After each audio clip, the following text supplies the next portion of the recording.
शब्दों की पहचान करेंगे। ठीक है, पहले हमने संज्ञा की थी ना, तो संज्ञा की परिभाषा याद है? कौन बताएगा संज्ञा की परिभाषा? बताओ बेटा, बताओ। किसी व्यक्ति, वस्तु, स्थान आदि शब्दों का बोध कराने से संज्ञा कहते हैं। ठीक है बेटा, बहुत बढ़िया। तो संज्ञा का हमें पता लग गया। सर्वनाम कौन बताएगा? बताओ। जो शब्द संज्ञा के स्थान पर काम आते हैं उन्हें सर्वनाम कहते हैं। उन्हें सर्वनाम कहते हैं। तो अब हम बेटा सर्वनाम शब्दों की बैठ जाओ, शब्दों की पहचान करेंगे कि सर्वनाम शब्द की, तो हमें कैसे पता लगे कि सर्वनाम शब्द कौन से हैं। ठीक है, तो इसके लिए हम एक पैरा बोलेंगे और उसमें आप लोग बताओगे कि किसमें कौन सा सर्वनाम आएगी। ठीक है, पढ़े पैरा? हम ये देखो, ये रिक्त स्थान की पूर्ति कर दी है, ये हमने खाली जगह छोड़ी हुई है और इसमें आपने सर्वनाम के शब्द भरने हैं। सर्वनाम बताने में कौन सी सर्वनाम आएगी इसमें। ठीक है, तो अब हम देखते हैं।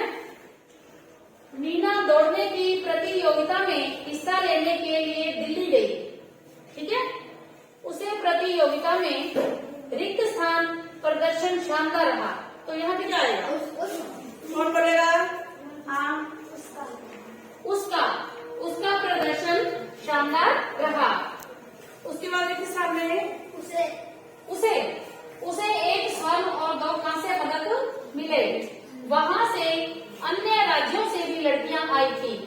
कुछ लड़कियों से मीना की अच्छी दोस्ती हुई, है ना। महाराष्ट्र से आई शीनू और कर्नाटक से आई कावेरी मीना के साथ थी। दोनों से पहले रिक्त स्थान में जाएगा वह या वे दोनों अलग अलग भाषाएं बोलती थी, है ना। दोनों हिंदी जानती थी, पर उसके बाद क्या आएगा? पर रिक्त स्थान में हाँ, पर उनकी हिंदी कुछ अलग थी। बैठ जाओ बेटा।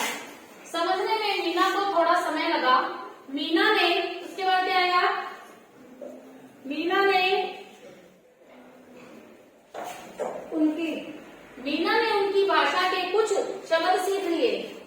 एक दूसरे को चिट्ठी का वादा करके सब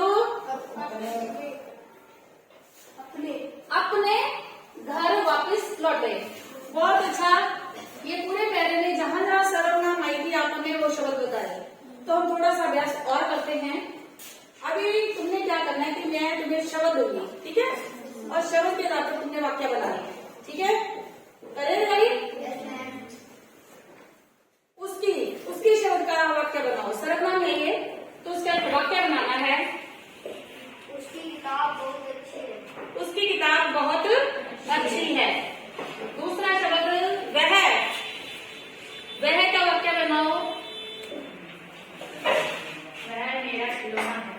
वह मेरा खिलौना है। उसके बाद मेरा शब्द, मेरा भाई स्कूल जाता है। यहाँ पे वाक्य बनाओ। यहाँ सभी बहुत अच्छे हैं।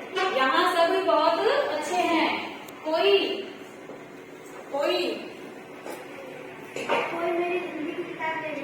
मेरी हिंदी की किताब ले गया। तो बेटा ये सर्वनाम के कुछ शब्द थे और हमने इनको वाक्य में प्रयोग किया। एक तो ये हो गया। एक रिक्त स्थान में उनमें हमने शब्द भरे, सर्वनाम वाले जो शब्द थे। तो इससे क्या है कि जो संज्ञा के स्थान पर शब्द आते हैं वो सर्वनाम होते हैं, लेकिन सर्वनाम में जो शब्द आते हैं उनकी हमें पहचान करके वाक्यों को पूरा करना होता है। तो आज हमने सर्वनाम में शब्दों की पहचान की है, तो ये हमारे वाक्य बन गए। तो घर से आप 10-10 वाक्य सर्वनाम के अपनी व्याकरण की कॉपी में बनाकर और लिख कर लाओगे। ठीक है बच्चों?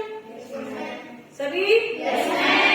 तो कल का हमारा एक नया टॉपिक होगा, वो हम उसके बारे में भी डिस्कस करते हैं। Okay, thank you.